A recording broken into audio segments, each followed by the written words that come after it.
ಗುರುಜಿನ ಮುಂದಿನ ರಾಶಿ ಕುಂಭ ರಾಶಿ. ಈ ಕುಂಭ ರಾಶಿಯವರಿಗೆ ಈ ವಾರ ಯಾವ ರೀತಿ ಇದೆ ಮತ್ತು ಅವರು ಯಾವ ಅನುಷ್ಠಾನವನ್ನು ಪಾಲಿಸಬೇಕಾಗುತ್ತೆ? ನೋಡಿ, ಕುಂಭರಾಶಿಯಲ್ಲಿ ಧನಿಷ್ಠಾ ನಕ್ಷತ್ರದಲ್ಲಿರ್ತಕ್ಕಂಥವ್ರಿಗೆ ಶತಬೀಜ ನಕ್ಷತ್ರದಲ್ಲಿ ಸ್ವಲ್ಪ ನೋವು ಜಾಸ್ತಿ ಇರ್ತಕ್ಕಂಥದ್ದು.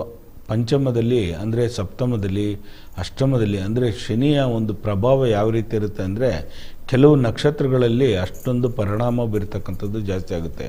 ವಾಹನದಲ್ಲಿ ಅವಘಡ ಸಂಭವಿಸ್ತದೆ, ಪ್ರಕೃತಿಗಳು ವಿಪೋಗ ಆಗ್ತಕ್ಕಂಥದ್ದು. ಆ ರಾಶಿ ನಕ್ಷತ್ರ ಆ ವಿಕೋಪಕ್ಕೆ ಅವ್ರು ಸಿಗಾಕೊಳ್ತಕ್ಕಂಥದ್ದು. ಇವಾಗ ಒಂದು ಬಸ್ಸಲ್ಲಿ, ಕಾರಲ್ಲಿ ಎಲ್ಲಾದರೂ ಪ್ರಯಾಣ ಮಾಡ್ತಾಯಿದ್ರೆ ಗುಡ್ಡ ಕುಸಿತ ಆಗ್ತಕ್ಕಂಥದ್ದು, ಜಲಪಾತಗಳಲ್ಲಿ ಅವ್ರೇನಾದ್ರು ಸ್ನಾನ ಮಾಡೋಕ್ಕೆ ಹೋದಾಗ ಅಲ್ಲಿ ಅವಘಡಗಳು ನಡೀತಕ್ಕಂಥದ್ದು, ಈ ರೀತಿ ಒಂದು ಸಾವು ನೋವುಗಳು ನಡೆಸ್ತಕ್ಕಂಥದ್ದು. ಕುಂಭರಾಶಿಯಲ್ಲಿ ಇರ್ತಕ್ಕಂಥವ್ರಿಗೆ ಜಾಗೃತಿ ವಹಿಸಬೇಕು.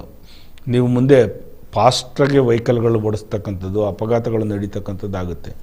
ಒಂದು ರೀತಿ ಅವಘಡಗಳು ನಡೀತಕ್ಕಂಥದ್ದು ಅನಿಷ್ಟದಾಯಕವಾಗಿರ್ತಕ್ಕಂಥ ಒಂದು ವಾರ ಅಂತಲೇ ಹೇಳ್ಬೋದು ಅವ್ರಿಗೆ. ಆದರೆ ಕೇರ್ಫುಲ್ಲಾಗಿರಿ. ಇದಕ್ಕೆಲ್ಲ ಪರಿಹಾರ ಒಂದಿದೆ, ಪರಿಹಾರ ಖಂಡಿತವಾಗಿ ಮಾಡ್ಕೋಬೋದು. ಶನೇಶ್ವರನ ಆಲಯದಲ್ಲಿ ವಸ್ತ್ರದಾನ ಕೊಡ್ತಕ್ಕಂಥದ್ದು, ಕೂಷ್ಮಾಂಡಗಳನ್ನು ದಾನವಾಗಿ ಕೊಡ್ತಕ್ಕಂಥದ್ದು. ಯಾವುದು ಕೂಷ್ಮಾಂಡ ಅಂದರೆ ದೃಷ್ಟಿ ತೆಗಿತಕ್ಕಂಥ ಬೂದುಗುಂಬಳಕಾಯಿ ಅಲ್ಲ, ನಾವು ಪಲ್ಯ ಮಾಡಿ ತಿಂತಕ್ಕಂಥ ನಾಟಿ ಕುಂಬಳಕಾಯಿ ಏನಿದೆ, ಸಿಹಿ ಕುಂಬಳಕಾಯಿ, ಅದನ್ನು ಶನೇಶ್ವರನ ಆಲಯಕ್ಕೆ ದಾನವಾಗಿ ಕೊಡ್ತಕ್ಕಂಥದ್ದು ಕುಂಭರಾಶಿಯವರು ಮಾಡಿದಾಗ ಖಂಡಿತವಾಗೂ ಅರ್ಹ ಬ್ರಾಹ್ಮಣರಿಗೆ, ಅಲ್ಲಿ ಪ್ರಧಾನ ಅರ್ಚಕರಿಗೆ ಈ ವಸ್ತ್ರದಾನವನ್ನು ಕೊಡ್ತಕ್ಕಂಥದ್ದು ಮಾಡಿದಾಗ ಖಂಡಿತ ಒಳ್ಳೆ ಫಲ ಸಿಗ್ತಕ್ಕಂಥದ್ದು. ಮಾಡಿ ಈ ವಾರದಲ್ಲಿ ತುಂಬ ಚೆನ್ನಾಗಿದೆ. ದೂರ ಪ್ರಯಾಣ ವರ್ಜಿಸಿ.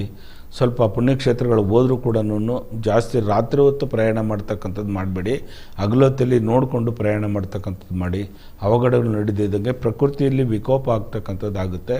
ಹುಷಾರಾಗಿ ನೋಡ್ಕೊಳ್ಳಿ. ಒಳ್ಳೆಯದಾಗಲಿ.